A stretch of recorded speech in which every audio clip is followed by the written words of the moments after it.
All right, welcome. Today we're diving into a source that does something pretty bold. It puts a sacred text on trial. We're going to break down an analysis that evaluates Islam's foundational text, the Quran, using a series of tests that are actually drawn from the Bible. Now, our goal here isn't to take a side, but simply to explain the source's arguments and how it builds its case. And that really raises a huge question right off the bat, doesn't it? How do you test a holy book? I mean, what kind of standards can you even apply? The source we're looking at today proposes a very specific method, and that method is the key to understanding everything else we're about to cover. So, just to be super clear about what we're doing here, we're simply unpacking the arguments as this one particular source presents them. Think of us as your guide, just walking you through its logic and its line of reasoning, step by step. Okay, so here's our game plan. We'll kick things off with the core idea behind this whole analysis. Then, we'll get into the 5 major tests it lays out. First, does the Quran actually confirm or contradict earlier scriptures? Does it pass the test of prophecy? How accurate is its theology? What does it say about God? And finally, what's its formula for forgiveness? So the whole argument from this source hinges on one central idea, that you can judge a sacred text by the standards it actually sets for itself. The analysis zooms in on this key claim from within the Quran, that it confirms the scriptures that came before it, and the source uses that very claim as the measuring stick for everything else. And that leads us right into the very first test. This one is all about the Quran's relationship with the texts that came before it, specifically the Torah and the Gospel.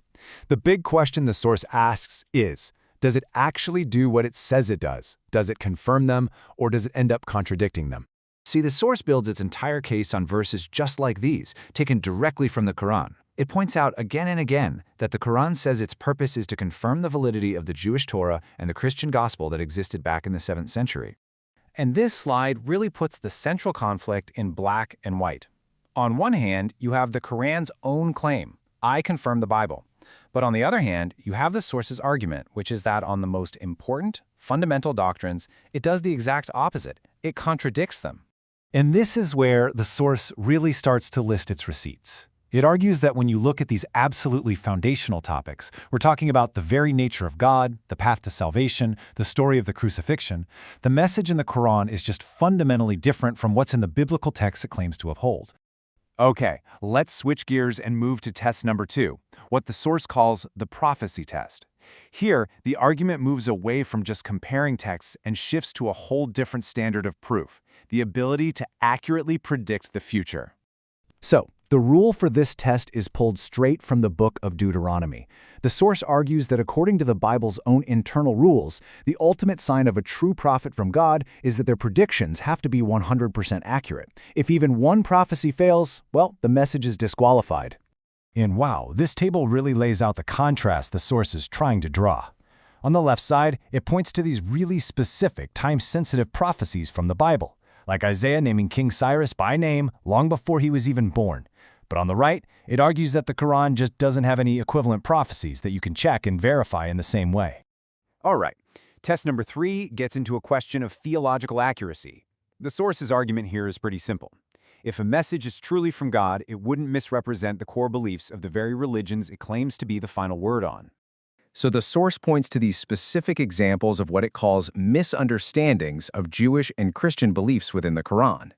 For instance, it highlights the Quranic description of the Christian Trinity as being the Father, Jesus, and Mary, and argues that this just isn't what Christians have ever believed. Now, we're at the 4th test, and honestly, this might be the most direct theological challenge in the entire source. This one looks at the actual character of God as described in the Quran and the really intense circumstances of its very first revelation. The analysis zooms right in on this phrase from the Quran. It points to the Arabic word used here, mukkar, which can be translated as a schemer, a plotter, or even a deceiver. And according to this source, the Quran is presenting this as an actual attribute of God. And then, boom, the source immediately puts that idea up against quotes from the New Testament, which flat out say it is impossible for the biblical God to lie. This contrast is the core of the source's argument here, that the moral character of God described in these 2 texts is fundamentally and irreconcilably different. The source then pivots to the story of the first revelation Muhammad received, pulling from early Islamic biographies. And it highlights how this encounter is described as being incredibly violent and terrifying, so much so that Muhammad himself was left in despair, fearing he had been possessed by a demon. And the reason the source brings up that terrifying story is to connect it directly to this intense warning from the New Testament. The point it's making is that the Bible itself tells believers to reject any new message, even if it comes from an angel, if that message preaches a different gospel about God and salvation. And that leads us to the final test that the source lays out, the formula for forgiveness. This test is all about comparing the spiritual mechanics, how does a person actually get their sins forgiven in Islam, versus the way it's handled in the biblical framework. So according to this analysis, the Islamic path to forgiveness is missing some things that are considered essential in the Bible. It argues that there's no idea of a substitute, where someone or something else pays the price for your sin. Instead of an atoning sacrifice, it's described as a system where, in the end, your good deeds are just weighed against your bad deeds on a scale. And that idea is placed in direct opposition to the biblical view, which is summed up pretty clearly right here in the book of Hebrews. The source's argument is that from the very beginning of the Bible, forgiveness of sin has always been connected to a blood sacrifice. A system, it claims, finds its ultimate fulfillment in the crucifixion of Jesus. So let's do a quick recap of the argument we've just walked through. The source essentially applies these 5 major tests to the Quran. Does it have consistency with the Bible? Does it contain fulfilled prophecy? Is its theology accurate? What is the nature of God? And finally, what is the path to forgiveness? And after digging into this one very specific method for testing a holy book, it kind of leaves us with a much bigger question to think about, doesn't it?